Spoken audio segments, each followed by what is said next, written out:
bin Stefan und bin 57 Jahre. Mein Interesse für die Fliegerei bestand schon seit meiner Jugend und irgendwann, vor ca. 25 Jahren, begann ich dann mit dem Modellflug. Nach meinem Umzug an den Niederrhein wollte ich nun endlich selber manntragend fliegen und bin dabei auf den Aeroclub Emmerich gestoßen. An einem Samstag im Frühling fuhr ich beim Flugplatz auf den Rheinwiesen vorbei und schon eine halbe Stunde später saß ich im vorderen Pilotensitz des Schulflugzeugs. Der Fluglehrer setzte sich auf den hinteren Sitz und nach Schließen der Hauben ging es per Windenstart auf über 400 Meter in die Höhe.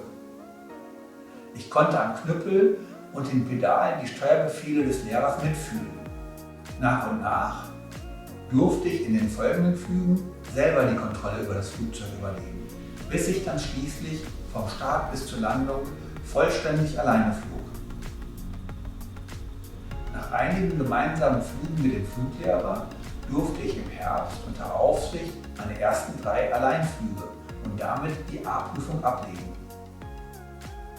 Mein bisher schönstes Erlebnis war der erste Alleinflug in der Thermik. Nach dem Windenstart kurbelt man sich bis unter die Wolke und kann mit der gewonnenen Höhe weite Strecken zurücklegen oder einfach nur den herrlichen Blick und die dritte Dimension genießen. Segelfliegen ist ein Mannschaftssport. Mit den Lehrern und Kollegen gewinnt man sehr nette und gleichgesinnte Freunde.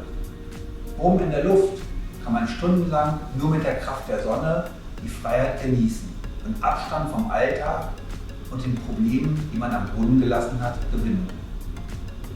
Zum Abschluss eines gelungenen Fluges gehört die sanfte Landung.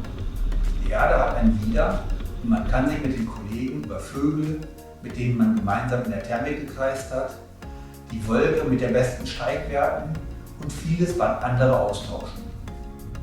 In meinem nächsten Leben würde ich ein paar Sachen anders machen. Vor allem würde ich viel früher mit der Fliegerei beginnen.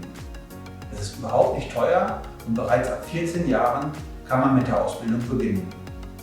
Komm doch einfach mal vorbei auf einen Schnupperflug, wir würden uns sehr freuen.